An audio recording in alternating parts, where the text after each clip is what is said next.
വിശുദ്ധമായ മുഹറം മാസത്തിലേക്ക് നമ്മളിതാ കടക്കുകയാണ്. ഒരു പുതുവർഷത്തിലേക്ക് നമ്മൾ കടക്കുന്ന ഈ സമയത്ത് നമ്മൾ ചെയ്യേണ്ട ഒരുപാട് നല്ല അമലുകളുണ്ട്. ആ അമലുകളിൽ അതിപ്രധാനമാണ് 113 പ്രാവശ്യം ബിസ്മില്ലാഹിർ റഹ്മാനിർ റഹീം എന്ന് എഴുതി വെക്കൽ. അതുമായി ബന്ധപ്പെട്ടിട്ടുള്ള എല്ലാ കാര്യങ്ങളും നമുക്ക് ഈ വീഡിയോയിലൂടെ കണ്ട് മനസ്സിലാക്കി പഠിക്കാം. ഇൻഷാ അല്ലാഹ് നമുക്കെല്ലാവർക്കും ബിസ്മില്ലാഹിർ റഹ്മാനിർ റഹീം എന്ന് എങ്ങനെ എഴുതണമെന്ന് പ്രാക്ടിക്കലായി കണ്ട് നമുക്ക് പഠിക്കാം. പിരിച്ച് ഓരോ അക്ഷരമായിട്ടാണ് എഴുതേണ്ടത്. ആദ്യത്തെ അക്ഷരം ബ, 2 സീൻ, 3 മീം, 4 അലിഫ്, 5 ലാം. ബിസ്മില്ലാഹിർ റഹ്മാനിർ റഹീം എന്ന് ഞങ്ങൾ എഴുതുമ്പോൾ ഉസ്താദെ ഒരുപാട് സംശയങ്ങൾ ഞങ്ങൾക്കുണ്ട്. ആ സംശയങ്ങൾ ഏതൊക്കെയാണെന്ന് ചുരുക്കത്തിൽ നമുക്കൊന്ന് കേൾക്കാം. ഒന്നാമത്തേത്, ഇത് ഉസ്താദെ കഴിഞ്ഞ വർഷം ഞങ്ങൾ ഇത് എഴുതി വെച്ചിട്ടുണ്ട്, അതെന്ത് ചെയ്യും? ആ പഴയതുള്ളത് കൊണ്ട് ഞങ്ങൾ പുതിയത് എഴുതണോ? രണ്ടാമത്തെ സംശയം, ഇത് ആർത്തവകാരിക്ക് എഴുതാമോ? മൂന്നാമത്തേത്, ഇത് ഏത് പേപ്പറിൽ എഴുതും? വെള്ള പേപ്പർ വേണോ, ബോണ്ട് പേപ്പർ വേണോ? 4, ഇത് ഒറ്റ ഇരിപ്പിൽ തന്നെ 113 പ്രാവശ്യം എഴുതി തീർക്കണോ ഉസ്താദെ?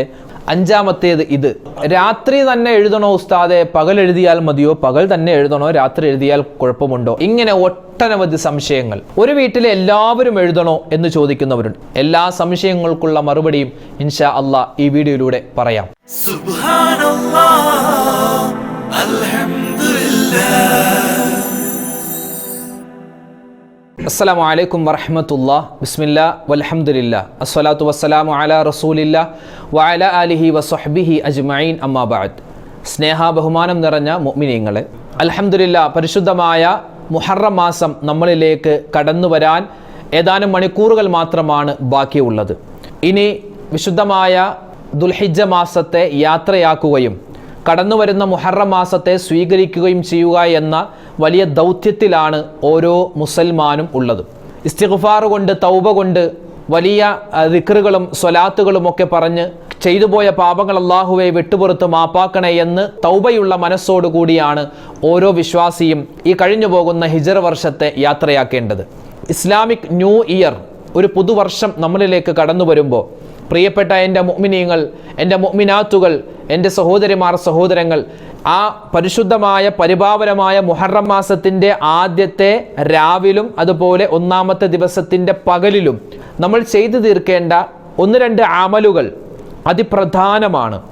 ആ പ്രധാനമായ അമലുകളിൽ ഏറ്റവും ഹൈലൈറ്റായി നിൽക്കുന്ന ഒരു കാര്യമാണ് 113 പ്രാവശ്യം അള്ളാഹുവിൻ്റെ ഏറ്റവും വലിയ കാരുണ്യത്തിൻ്റെ ഇസ്മുകളാകുന്ന റഹ്മാൻ, റഹീം എന്ന ആ ഇസ്മുകൾ ഇടം പിടിച്ച വിശുദ്ധമായ ഖുർആനിലെ അതിശ്രേഷ്ഠമായ ആയത്താകുന്ന ബിസ്മില്ലാഹിർ റഹ്മാനിർ റഹീം എന്ന ആ ഒരു ആയത്ത് 113 പ്രാവശ്യം എഴുതി വെക്കുന്ന ആ ഒരു ചര്യ, ആ ഒരു വലിയ മഹത്വം നിറഞ്ഞ അമൽ ഇൻഷാ അല്ലാഹ് നമുക്ക് ചെയ്യാനുണ്ട്. അതുമായി ബന്ധപ്പെട്ട് നമ്മൾ ശ്രദ്ധിക്കേണ്ട 1-2 കാര്യങ്ങളാണ് വിശദമായി നമ്മൾ ഈ വീഡിയോയിലൂടെ പരിചയപ്പെടുന്നത്. ആദ്യമായി പറയട്ടെ, പല ആളുകളും ഇപ്പോൾ തന്നെ സംശയത്തിലാണ്. ഇതൊന്നും ഞങ്ങളുടെ വല്ലുമ്മമാരുടെ കാലത്തോ വല്ലുപ്പമാരുടെ കാലത്തോ അല്ലെങ്കിൽ 10-60 വയസ്സായി ഞങ്ങളുടെ ചെറുപ്രായത്തിലോ ഞങ്ങൾ ചെയ്തിട്ടില്ല. ഇതൊക്കെ ഈ അടുത്ത് യൂട്യൂബ് മുസ്ലിയാക്കന്മാർ, ഉസ്താദുമാർ ഉണ്ടാക്കിയ ഒരു പതിവാണ് എന്നാരെങ്കിലും വിചാരിക്കുന്നുണ്ടെങ്കിൽ അവർക്ക് തെറ്റി. ഇത് ഇന്നോ ഇന്നലെയോ തുടങ്ങിയ ഒരു പരിപാടിയല്ല. ഇതുപോലുള്ള അമൽ പരിശുദ്ധമായ മുഹറം മാസം കടന്നു വരുമ്പോൾ ആ മുഹറം മാസത്തിൻ്റെ ആദ്യത്തെ ദിവസത്തിൽ 360 പ്രാവശ്യം ആയത്തുൽ കുർസി ഓതുക. അതുപോലെ തന്നെ 113 പ്രാവശ്യം ബിസ്മില്ലാഹിർ റഹ്മാനിർ റഹീം എന്ന് എഴുതുക. ഈ ഒരു ചര്യ, ഈ ബിസ്മില്ലാഹിർ റഹ്മാനിർ റഹീം എന്ന് എഴുതുന്ന ഈ ഒരു മഹത്വം നിറഞ്ഞ അമൽ, ഇത് ആര് പറഞ്ഞു? നബിതങ്ങളുടെ കാലത്തുണ്ടോ? സ്വഹാബിമാരുടെ കാലത്തുണ്ടോ? മുൻഗാമികളുടെ കാലത്തുണ്ടോ? ചില ഉസ്താദുമാർ പറയുന്നതല്ലേ എന്നാരെങ്കിലും ചിന്തിക്കുന്നുണ്ടെങ്കിൽ അവർക്ക് തെറ്റി. ഇതൊക്കെ പണ്ട് മുതലേ ആളുകൾ ചെയ്തു വരുന്നതാണ്. പക്ഷേ ഈ സോഷ്യൽ മീഡിയകൾ ഇത്രയധികം വ്യാപിച്ച സമയത്താണ് ഇത്തരത്തിലുള്ള ഇൽമുകൾ മറ്റുള്ളവരിലേക്ക്, പൊതുജനങ്ങളിലേക്ക് കൂടുതലായി എത്തുന്നത് എന്ന് മാത്രം. ഈ ഒരു സുന്ദരമായ അമൽ നമുക്ക് പരിചയപ്പെടുത്തി തന്നത് പ്രധാനമായും 4 ഉലമാക്കളാണ്. അതിൽ ആദ്യമായി പറയട്ടെ, ഇങ്ങനെ മുഹറം മാസത്തിൻ്റെ തുടക്കത്തിൽ ആദ്യത്തെ ദിവസത്തിൽ ബിസ്മില്ലാഹിർ റഹ്മാനിർ റഹീം എന്ന് 113 പ്രാവശ്യം എഴുതിയാൽ വമ്പൻ കൂലി കിട്ടുമെന്ന് നമുക്ക് പഠിപ്പിച്ചു നൽകിയത് മഹാനായ ഇമാം ദുംയാത്തി റഹ്മത്തുള്ളാഹി അലൈഹി അദ്ദേഹത്തിൻ്റെ വിശ്വവിഖ്യാതമായ കിതാബാകുന്ന നിഹായത്തുൽ അമൽ എന്ന കിതാബിൻ്റെ 2ാം വാല്യം 382 പേജിൽ വിശാലമായി ഈ കാര്യം പറയുന്നുണ്ട്. ആവശ്യമുള്ളവർക്ക് പോയി നോക്കിയാൽ അതിൻ്റെ വിശദ വിവരണങ്ങൾ കിട്ടും. അതുപോലെ തന്നെ മഹാനായ അബ്ദുൽ ഹമീദ് ബിനു മുഹമ്മദ് ഷാഫി അൽ മക്കി റഹ്മത്തുള്ളാഹി അലൈഹി അദ്ദേഹം ആഷിഖുർ റസൂൽ അള്ളാഹുവിൻ്റെ റസൂലിൻ്റെ സ്വലാത്തുകൾ മാത്രം കോർത്തിണക്കിക്കൊണ്ട് ഒരു കിതാബ് രചിച്ച വലിയ മഹാനായ യൂസുഫ് നബഹാനി റഹ്മത്തുള്ളാഹി അലൈഹിയുടെ ശിഷ്യനാണ്. ഇദ്ദേഹം കൻസുൻ നജാഹി വസ്സുറൂർ എന്ന കിതാബിൻ്റെ 76ാമത്തെ പേജിൽ ഈ ബിസ്മില്ലാഹിർ റഹ്മാനിർ റഹീം എന്ന ഈ ഒരു മഹത്വം നിറഞ്ഞ അമൽ എഴുതി വെക്കുന്നതുമായി ബന്ധപ്പെട്ട് പറയുന്നതായി കാണാം. ആവശ്യമുള്ളവർക്ക് നോക്കിയാൽ കാണാൻ പറ്റും. അതുപോലെ മഹാനായ ഇമാം ദൈറബി റഹ്മത്തുള്ളാഹി അലൈഹി മുജറബാത്ത് എന്ന കിതാബിൽ ഈ ഒരു കാര്യം നമുക്ക് വിശദമായി പറഞ്ഞു തരുന്നുണ്ട്. അതുപോലെ മഹാനായ ഇമാം ഷർവാനി റഹ്മത്തുള്ളാഹി അലൈഹി തുഹ്ഫയെ അധികരിച്ചുകൊണ്ട് പറയുന്നുണ്ട്. ഷർവാനിയുടെ 1ാം വാല്യം 276ാമത്തെ പേജിലും ഈ കാര്യം പറയുന്നുണ്ട്. എങ്ങനെയാണ് ബിസ്മില്ലാഹിർ റഹ്മാനിർ റഹീം എന്ന് എഴുതേണ്ടതെന്ന് മഹാനവറുകൾ വിശദമായി പറയുന്നുണ്ട്. ഞാനിത് പറയുന്നത് ചില ആളുകൾക്ക് സംശയമുണ്ടാകും, ഇതൊക്കെ എപ്പോൾ ഉണ്ടായി, ഇത് പുതിയ ഒരു കാര്യമാണല്ലോ എന്ന് പറഞ്ഞ് ചിലപ്പോൾ ഒരു ആശയക്കുഴപ്പത്തിലായിരിക്കും അവരുടെ ശ്രദ്ധയിലേക്ക് കൊണ്ടുവരാനാണ് ഈ കാര്യങ്ങൾ പറഞ്ഞത്. നബിതങ്ങളുടെ കാലത്തുണ്ടോ? നബി സല്ലല്ലാഹു അലൈഹി വസല്ലം തങ്ങളുടെ കാലത്ത് ഈ ഒരു പ്രവൃത്തി ഇല്ല, സമ്മതിച്ചു. സ്വഹാബിമാരുടെ കാലത്തുണ്ടോ? സ്വഹാബിമാരുടെ കാലത്തില്ല. അതിനുശേഷമുള്ള മഹത്തുക്കളായ ഉലമാക്കളാണ് ഈ ഒരു ചര്യ നമുക്ക് പറഞ്ഞു തന്നത്. എന്ന് വെച്ച് ഇത് ഇസ്ലാമിൽ ഇല്ലാത്തതാണ്, ചെയ്യാൻ പാടില്ല, ഹറാമായ കാര്യമാണെന്ന് ആരും പറയൂല. കാരണം നബിതങ്ങൾ ചെയ്യാത്ത, സ്വഹാബിമാര് ചെയ്യാത്ത എത്രയോ കാര്യങ്ങൾ നമ്മൾ ചെയ്യുന്നു. ഇപ്പം ഈ യൂട്യൂബിലൂടെ പറയുന്നത്, നബിതങ്ങൾ എപ്പോഴാണ് യൂട്യൂബിലൂടെ ക്ലാസ് എടുത്തത്? സ്വഹാബിമാർ എപ്പോഴാണ് യൂട്യൂബിലൂടെ ക്ലാസ് എടുത്തത്? താബിഈങ്ങൾ എപ്പോഴാണ് യൂട്യൂബിലൂടെ ക്ലാസ് എടുത്തത്? ഇന്ന് നമുക്ക് എല്ലാ സംഘടനക്കാർക്കും അറബിക് കോളേജ് ഉണ്ട്. എന്തിന്? പരിശുദ്ധമായ ഖുർആൻ നമ്മുടെ കയ്യിൽ നമ്മൾ ഓതുന്ന ഖുർആൻ ഉണ്ടല്ലോ, ആ ഖുർആൻ അങ്ങനെ അച്ചടിക്കാൻ എന്നാ തുടങ്ങിയത്? നബിതങ്ങളുടെ കാലത്തുണ്ടോ ഖുർആൻ അച്ചടിക്കൽ? സ്വഹാബിമാരുടെ കാലത്തുണ്ടോ? ഇങ്ങനെ ചോദിക്കുകയാണെങ്കിൽ ഒരുപാട് കാര്യം ചോദിക്കാം. നബിതങ്ങൾ ചെയ്തിട്ടില്ല, സ്വഹാബിമാർ ചെയ്തിട്ടില്ല, അതുകൊണ്ട് ഇത് ഹറാമാണ്, ബിദ്അത്ത്.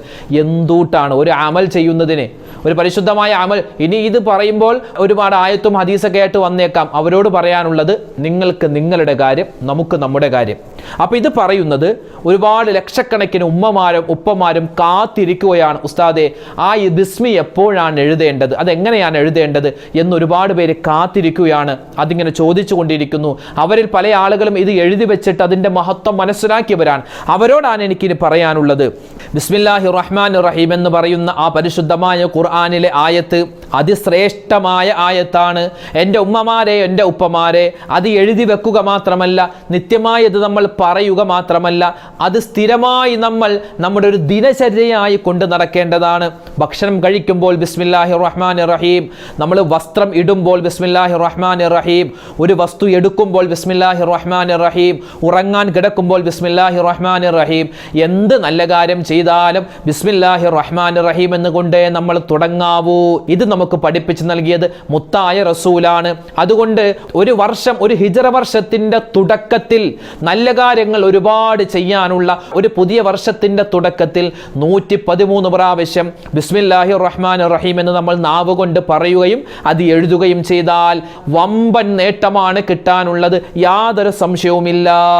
ബിസ്മില്ലാഹിർ റഹ്മാനിർ റഹീം എന്ന് ഒരു മനുഷ്യൻ എഴുതി വെച്ചാൽ അവനക്ക് കിട്ടാൻ പോകുന്നത് ആ വർഷം വലിയ ഖൈറുണ്ടാകും, വലിയ ബറക്കത്തുണ്ടാകും, വലിയ റഹ്മത്തുണ്ടാകും. അള്ളാഹുവിൻ്റെ ഭാഗത്തു നിന്നും വലിയ സംരക്ഷണമുണ്ടാകും, വലിയ മാറാ രോഗങ്ങളെ തൊട്ടുള്ള ശിഫയുണ്ടാകും, അപകടങ്ങളെ തൊട്ട് വലിയ കാവലുണ്ടാകും. കണ്ണേർ, സിഹർ, അതുപോലെ തന്നെ കൊതി, അതുപോലുള്ള കരിനാക്ക് പോലെയുള്ള വലിയ മോശപ്പെട്ട കാര്യങ്ങളെ തൊട്ടുള്ള സലാമത്തുണ്ടാകും. അപ്പോൾ ഇൻഷാ അല്ലാഹ് അതിൻ്റെ ബാക്കി കാര്യങ്ങളിലേക്ക് നമുക്ക് കടക്കാം. ബിസ്മില്ലാഹിർ റഹ്മാനിർ റഹീം എന്നുള്ളത് 19 അക്ഷരങ്ങളാണ്. 19 അക്ഷരങ്ങളാണ്. അപ്പോൾ ഇത് എഴുതുന്നതിൻ്റെ ചില നിബന്ധനകളുണ്ട്. ഉലമാക്കൾ നമുക്കത് പഠിപ്പിച്ചു നൽകുന്നുണ്ട്.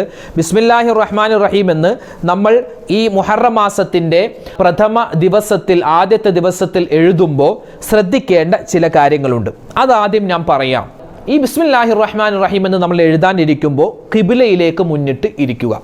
ഖിബ്ലയിലേക്ക് മുന്നിട്ടിരിക്കുക. അതായത് ഇത് എഴുതി തുടങ്ങേണ്ടത് മുഹറം പിറ കണ്ടു, മുഹറം മാസത്തിൻ്റെ പിറ കണ്ടു എന്ന് നമുക്ക് അറിയാൻ സാധിച്ചാൽ അന്നത്തെ ആ മഗ്‌രിബ് നിസ്കാരത്തിന് ശേഷം നമുക്കിത് എഴുതാൻ തുടങ്ങാം.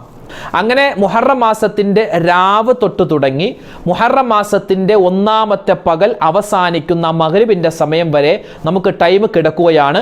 ആ ഒരു ടൈമിൽ ഏതെങ്കിലും ഒരു സമയത്ത് നമുക്ക് എഴുതിയാൽ മതി. എഴുതുമ്പോൾ ഖിബ്ലയിലേക്ക് മുന്നിട്ടിരിക്കുക, വുളൂ ഉണ്ടായിരിക്കുക, ഒരു മടിയും അലസതയും ഉണ്ടാവാൻ പാടില്ല. ആരുടെയും നിർബന്ധത്തിന് വഴങ്ങിയല്ല എഴുതേണ്ടത്. നല്ല നീയത്തോടുകൂടി എഴുതുക. ആരുടെയും നിർബന്ധം ഒന്ന് എഴുതരാ എന്ന് ഉമ്മ പറഞ്ഞതിൻ്റെ പേരിൽ എഴുതേണ്ടത്. നമ്മൾ ഇതിൻ്റെ മഹത്വം മനസ്സിലാക്കി സ്വന്തമായി നമ്മൾ എഴുതുക. പ്രത്യേകിച്ച് എൻ്റെ വിദ്യാർത്ഥികളോട്, എൻ്റെ വിദ്യാർത്ഥിനികളോട് പറയാനുള്ളത്, നമ്മുടെ പഠനത്തിൽ ബറക്കത്തുണ്ടാവണമെന്നുള്ള, എനിക്ക് ഉന്നതമായ മാർക്ക് കിട്ടണം, എനിക്ക് ഉന്നതമായ പദവികൾ കൈയടക്കണമെന്ന് നല്ല നീയത്ത് നമ്മുടെ മനസ്സിൽ വെച്ചിട്ട് ഇൻഷാ അള്ളാ എൻ്റെ ഓരോ കൂട്ടുകാരും ഓരോ കൂട്ടുകാരിയും ഓരോ സഹോദരനും സഹോദരിയും അവരിത് എഴുതി വെച്ചാൽ നിങ്ങൾ പഠിക്കുന്ന ആ റൂമിൽ, നിങ്ങളുടെ റൂമിൽ ഇത് എഴുതുകയും അത് ഷോക്കേസിലോ അല്ലെങ്കിൽ നിങ്ങളുടെ റൂമിൻ്റെ ഷെൽഫിലോ ഒക്കെയായി ഇത് ഒട്ടിച്ചു വെക്കുകയോ അല്ലെങ്കിൽ സൂക്ഷിച്ചു വെക്കുകയോ ചെയ്താൽ വലിയ നേട്ടം നിങ്ങൾക്കുണ്ടാകും. അപ്പോൾ പറഞ്ഞത് 19 അക്ഷരമാണ്. ഈ 19 അക്ഷരങ്ങളും നമ്മൾ എഴുതേണ്ടത് സാധാരണ ബിസ്മില്ലാഹിർ റഹ്മാനിർ റഹീം എന്ന് നമ്മൾ എഴുതുമ്പോൾ കൂട്ടിയാണ് എഴുതുന്നത്. അങ്ങനെ കൂട്ടി അല്ല എഴുതേണ്ടത്, മറിച്ച് പിരിച്ച് ഓരോ അക്ഷരമായിട്ടാണ് എഴുതേണ്ടത്. 19 അക്ഷരമാണ് ബിസ്മില്ലാഹിർ റഹ്മാനിർ റഹീമിലുള്ളത്. ഓരോ അക്ഷരവും വേർതിരിച്ച് എഴുതുക. ഫത്ഹ, കിസ്ർ, ലൊമ്മ് ഇടാൻ പാടില്ല. അതുപോലെ കൂട്ടി എഴുതാൻ പാടില്ല.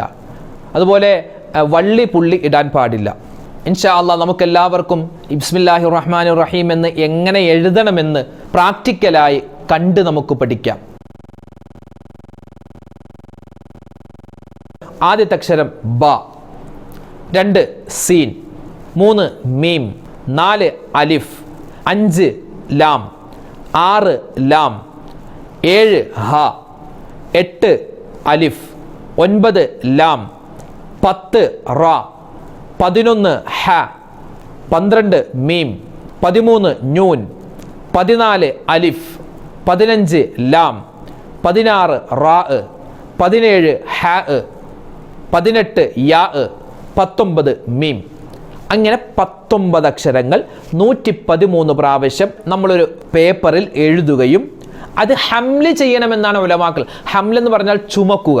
അത് നമുക്ക് എഴുതിയിട്ട് ആ പേപ്പർ തന്നെ മടക്കി നമ്മൾ നമ്മുടെ പേഴ്സിൽ വെക്കാം. ഉമ്മമാർ അവരുടെ പേഴ്സ് ഉണ്ടാകും.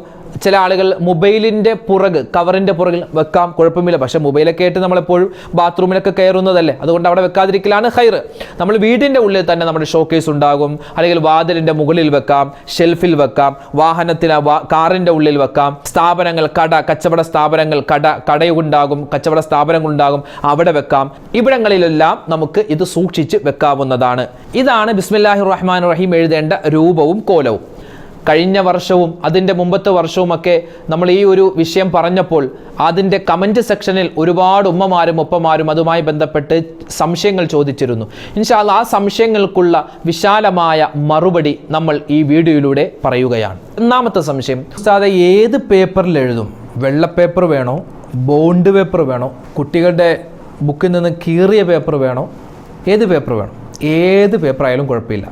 ഏത് പേപ്പറായാലും കുഴപ്പമില്ല. ആ ബിസ്മില്ലാഹിർ റഹ്മാനിർ റഹീം എഴുതുന്ന സമയത്ത് നല്ലതുപോലെ തെളിഞ്ഞു വരുന്ന രൂപത്തിലായിരിക്കണം എഴുതേണ്ടത്. അപ്പോൾ പേന ഏത്, മഷി ഏത്, പച്ച, നീല, ചുവപ്പ്, ഏത് പറ്റും? നിങ്ങളുടെ വീട്ടിൽ ഏത് പേനയാണോ ഉള്ളത് അത് വെച്ച് എഴുതിയാൽ മതി. മഷിയൊന്നും അല്ലല്ലോ, പടച്ചോൻ്റെ അടുക്കൽ നമ്മൾ എഴുതുന്ന ആ നീയത്താണ് എത്തുക. അപ്പോൾ ആ നീയത്ത് നന്നാവുക. ഒരാൾക്ക് 2 സെറ്റ് 3 സെറ്റൊക്കെ എഴുതാൻ പറ്റുമോ? പറ്റും. 1 സെറ്റോ 2 സെറ്റോ 3 സെറ്റോ ഒക്കെ നിങ്ങൾക്ക് എഴുതാം. ഹൈന്ദവർ ഹരിശ്രീ എഴുതുന്നത് പോലെ കുറച്ച് മുസ്ലിമീങ്ങൾ ഇപ്പോൾ ബിസ്മില്ലാഹിർ റഹ്മാനിർ റഹീം എഴുതി വെക്കുന്നു എന്നൊക്കെ കളിയാക്കുന്നവരുണ്ട്. അവരോട് പറയട്ടെ, ഈ ഷിർക്കാണ് കുഫറാണെന്നൊക്കെ പറയുന്ന ഈ വഹാബികൾ ഉണ്ടാകുന്നതിനും മുമ്പേ, ഈ ഹരിശ്രീയൊക്കെ എഴുതുന്ന ആളുകൾ ഒരുപക്ഷെ ഉണ്ടാകുന്നതിന് മുമ്പ്, വർഷങ്ങൾക്ക് മുമ്പ് മഹാന്മാരായ ഉലമാക്കൾ, അത് ഇന്ത്യയിൽ ജീവിച്ച ആളുകളല്ല, അതൊക്കെ സിറിയയിലും അതുപോലെ തന്നെ ഈജിപ്തിലും അറേബ്യൻ രാജ്യങ്ങളിലൊക്കെ താമസിച്ചിരുന്ന, അവിടെ ജനിച്ച് അവിടെ തന്നെ താമസിച്ച് അവിടെ തന്നെ വഫാത്തായ ഒരുപാട് മഹാന്മാർ അവരുടെ കിതാബുകളിൽ എഴുതി വെച്ച കാര്യമാണ്. അതെങ്ങനെയാണ് ഹൈന്ദവ ആചാരവുമായി ബന്ധപ്പെടുന്നത്? ഇതൊക്കെ ഇസ്ലാമിൽ ഒരു കാര്യം മുസ്ലിമീങ്ങളൊക്കെ ഏകോപിച്ചൊരു കാര്യം ചെയ്യുമ്പോൾ അതിനെതിരെ സംസാരിക്കലാണ് ഏറ്റവും അഭികാമ്യം എന്ന് വിചാരിക്കുന്ന ചില ആളുകൾ പറയുന്ന പൊട്ടത്തരങ്ങളും മണ്ടത്തരങ്ങളുമാണ്. അതൊക്കെ ഒരു വഴിക്ക് നടക്കും. അത് നമ്മൾ എന്ത് ചെയ്താലും അത് അങ്ങനെ ചില ആളുകൾ പറയും. അത് നമ്മൾ മൈൻഡ് ചെയ്യേണ്ട കാര്യമില്ല. ഇത് നമുക്ക് മഹാന്മാരായ ഉലമാക്കൾ സ്പഷ്ടമായി പറഞ്ഞു തന്ന കാര്യമാണ്. ഏതൊക്കെ കിതാബിൽ ആരൊക്കെയാണ് ഇതുമായി ബന്ധപ്പെട്ട് പറഞ്ഞിട്ടുള്ളത് എന്ന് നമ്മൾ മുമ്പ് പറഞ്ഞിട്ടുണ്ട്. അത് കേട്ട് നോക്കിയാൽ മനസ്സിലാകും. ആ കിതാബുകളൊക്കെ എടുത്ത് ഇന്ന് അവൈലബിൾ ആണ്. ഇന്ന് ഗൂഗിൾ സെർച്ച് ചെയ്താൽ ആ കിതാബിൻ്റെ PDF-കളൊക്കെ കിട്ടും. അതൊക്കെ എടുത്ത് പരിശോധിച്ച് നോക്കിയാൽ സ്പഷ്ടമായി അവർ എഴുതി വെച്ചിട്ടുണ്ട്. അല്ലാഹു തആല സത്യം സത്യമായി മനസ്സിലാക്കി അതിനെ പിന്തുടരാനും തെറ്റിനെ തെറ്റായി മനസ്സിലാക്കിയതിൽ നിന്ന് പിന്തിരിയാനും തൗഫീക്ക് നൽകി അനുഗ്രഹിക്കുമാറാവട്ടെ. ഉസ്താദെ, കഴിഞ്ഞ വർഷം ഞങ്ങൾ ഇത് എഴുതി വെച്ചിട്ടുണ്ട്, അതെന്ത് ചെയ്യും? ആ പഴയ പേപ്പർ എടുത്ത് കളയാൻ പറ്റുമോ? ആ പഴയതുള്ളത് കൊണ്ട് ഞങ്ങൾ പുതിയത് എഴുതണോ എന്ന് ചോദിക്കുന്നവരുണ്ട്. പഴയതുള്ളത് കൊണ്ട് പുതിയത് എഴുതിയാൽ അത് വലിയ ഖൈറാണ്. ഓരോ വർഷവും എഴുതലാണ് വേണ്ടത്. പഴയത് എന്ത് ചെയ്യും? ചുരുട്ടിക്കൂട്ടി കളയണ്ട. കാരണം അത് അള്ളാഹുവിൻ്റെ പേരാണ് എഴുതിയത്, ആയത്താണ് എഴുതിയത്, ഖുർആനാണ് എഴുതിയത്. അത് അവിടെ തന്നെ ഇരുന്നോട്ടെ. അതിൻ്റെ പുറത്തായി നിങ്ങൾ കൊട്ടിച്ചാലും മതി, അലമാരയിലാണെങ്കിൽ അതിൻ്റെ കൂടെ വെച്ചാലും മതി. ഇനി മറ്റേത് പഴയത് അത് കീറിപ്പോയി, ഇനി അത് സൂക്ഷിച്ച് വെക്കാൻ പറ്റില്ല. അങ്ങനെയാണെങ്കിൽ അത് നല്ല സ്ഥലത്ത് വെച്ച് കരിച്ച് കളഞ്ഞിട്ട് ആ ചാരം ഏതെങ്കിലും ഒരു നല്ല വെള്ളത്തിൽ ഒഴുക്കി കളയലാണ് വേണ്ടത്. അപ്പോൾ പഴയതുണ്ട് എങ്കിലും പുതിയത് എഴുതി വെക്കൽ ഏറ്റവും നല്ലതാണ്. ആർത്തവകാരിക്ക് എഴുതാമോ? എഴുതാം, കുഴപ്പമില്ല. ബിസ്മില്ലാഹിർ റഹ്മാനിർ റഹീം എന്നുള്ളത് ഇതൊരു ദിക്റാണ് എന്ന് മനസ്സിൽ കരുതിയിട്ട് അവർക്ക് ഇത് ബിസ്മില്ലാഹിർ റഹ്മാനിർ റഹീം എഴുതാവുന്നതാണ്. ചില സഹോദരിമാർ ചോദിക്കും, ഉസ്താദെ, ഞങ്ങൾ ഇത് എഴുതുന്ന മുഹറം 1 ദിവസത്തിൽ ഞങ്ങളുടെ സ്വന്തം വീട്ടിലാണ്. അപ്പോൾ അവിടെ നിന്ന് ഞങ്ങൾ പിറ്റേ ദിവസം ഭർത്താവിൻ്റെ വീട്ടിലേക്ക് മുഹറം 2 പോവുക. അപ്പോൾ ഈ മുഹറം 1 2 എഴുതിയാൽ കുഴപ്പമുണ്ടോ? ഒന്ന് ഞങ്ങളുടെ സ്വന്തം വീട്ടിൽ വെക്കാനും രണ്ടാമത്തേത് ഭർത്താവിൻ്റെ വീട്ടിലേക്ക് പോകുമ്പോൾ അവിടെ വെക്കാനും എഴുതിയാൽ കുഴപ്പമുണ്ടോ? അങ്ങനെ എഴുതുന്നത് കൊണ്ട് കുഴപ്പമില്ല. 2 പേപ്പറിൽ എഴുതി ഒരെണ്ണം നമ്മുടെ വീട്ടിലും വെക്കാം, രണ്ടാമത്തേത് ഭർത്താവിൻ്റെ വീട്ടിൽ കൊണ്ടുപോയി അവിടെയും സൂക്ഷിക്കാവുന്നതാണ്. ഒരു വീട്ടിൽ എല്ലാവരും എഴുതണോ എന്ന് ചോദിക്കുന്നവരുണ്ട്. ഏതെങ്കിലും ഒരാൾ എഴുതിയാലും അതിൻ്റെ ഖൈറും ബറക്കത്തും ആ വീട്ടിൽ കിട്ടും. ഇനി എല്ലാവർക്കും എഴുതണമെന്നൊരു താല്പര്യം എങ്കിലും ഒരു കുഴപ്പമില്ല. എല്ലാവർക്കും ഉമ്മ അവിടെ ഇരുന്ന് എഴുതട്ടെ, വാപ്പ ഇപ്പുറത്ത് എഴുതട്ടെ, മോൻ അവിടെ ഇരുന്ന് എഴുതട്ടെ, മോൾ ഇവിടെ ഇരുന്ന് എഴുതട്ടെ, മരുമോൾ അവരുടെ റൂമിൽ എഴുതട്ടെ, എവിടെ വെച്ച് ആരെഴുതിയാലും കുഴപ്പമില്ല. എത്ര പേരെഴുതിയാലും കുഴപ്പമില്ല. ചില ആളുകൾ മുഹറം 1 പിറ കണ്ടു എന്ന് അറിഞ്ഞിട്ടുണ്ടാവില്ല. ചിലപ്പോൾ മുഹറം 2 അറിയുക. അല്ലോ മുഹറം 1 കഴിഞ്ഞോ, ആ സമയത്താണ് അറിയുക. അപ്പോൾ എഴുതാൻ പറ്റുമോ? എഴുതാൻ പറ്റും. പക്ഷെ മുഹറം 1 നമ്മൾ എഴുതുമ്പോഴാണ് അതിൻ്റെ പരിപൂർണമായ ആ കൂലിയും ആ മഹത്വവും കിട്ടുക. ഇനി 1 എഴുതാൻ പറ്റിയില്ല, ചിലപ്പോൾ ഹോസ്പിറ്റൽ കേസായിരിക്കും, അല്ലെങ്കിൽ എന്തെങ്കിലും ഒരു യാത്രയിലായിരിക്കും. ആ സമയത്ത് നമുക്ക് എഴുതാൻ പറ്റില്ലല്ലോ. അപ്പോൾ 2, 3 നമുക്ക് എഴുതാം, കുഴപ്പമില്ല. അള്ളാഹു ആണല്ലോ കൂലി നൽകുന്നത്. പടച്ചോൻ അറിയാമല്ലോ നമ്മുടെ അവസ്ഥയും ഹാലും ഒക്കെ. അപ്പം അതുകൊണ്ട് 1-ാമത്തെ ദിവസം എഴുതാൻ പറ്റിയില്ല എന്ന് വിചാരിച്ച് പിന്നെ എഴുതാതിരിക്കേണ്ട. സമയം കിട്ടുന്നത് പോലെ നമ്മൾ എഴുതി തീർക്കുക. പിറ കണ്ടു എന്ന് വിചാരിച്ച് ഉടൻ തന്നെ എഴുതി തുടങ്ങണം, അങ്ങനെയൊന്നുമില്ല. ഇതെഴുതാൻ ഒരു 113 പ്രാവശ്യം നല്ല രൂപത്തിൽ എഴുതാൻ ഏകദേശം ഒരു 15 മിനിറ്റ് അല്ലെങ്കിൽ ഒരു 20 മിനിറ്റ് നമുക്ക് ഇത് മതിയല്ലോ. നമ്മൾ എത്രയോ സമയം കളയുന്നു. അപ്പോൾ ആ സമയത്ത് നമുക്ക് എന്ത് ചെയ്യാം? ഇത് എഴുതി തീർക്കാം. ഒറ്റ ഇരിപ്പിൽ തന്നെ 113 പ്രാവശ്യം എഴുതി തീർക്കണോ ഉസ്താദെ? കുറച്ചെഴുതി ഒരു 50 പ്രാവശ്യം എഴുതിയിട്ട് പിന്നെ വന്ന് എഴുതിയാൽ മതിയോ?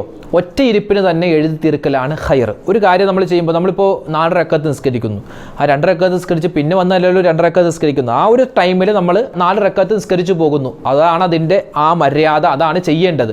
എന്നതുപോലെ 113 പ്രാവശ്യം നമുക്ക് എഴുതാനുള്ള ആ ഒരു ടൈമൊക്കെ നമ്മൾ നോക്കിയിട്ട് ഇൻഷാ അല്ലാഹ് എഴുതി തുടങ്ങുക. ഇനി അതിൻ്റെ ഇടയിൽ എന്തെങ്കിലും ഒരു വലിയ അപകടമോ അല്ലെങ്കിൽ എന്തെങ്കിലും ഒരു പ്രയാസം വന്നാൽ നമുക്കത് മാറ്റിവെച്ച് ആ പ്രയാസങ്ങളൊക്കെ കഴിഞ്ഞ് വന്നിട്ട് എഴുതി തീർത്താലും മതി, കുഴപ്പമില്ല. കൂട്ടക്ഷരത്തിൽ ഞങ്ങൾ കൂട്ടിയാണ് എഴുതിയത്.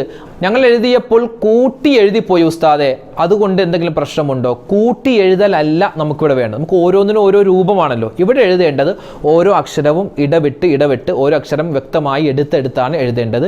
ഫത്തഹും കിസ്റൊന്നും ഇടാതെയാണ് എഴുതേണ്ടത്. അതുകൊണ്ടാണ് എഴുതുമ്പോൾ പ്രത്യേകം നമ്മൾ മനസ്സിൽ നല്ല നിയ്യത്തോടു കൂടി അശ്രദ്ധയൊന്നും വരാതെ എഴുതണമെന്ന് പറയാനുള്ള കാരണം.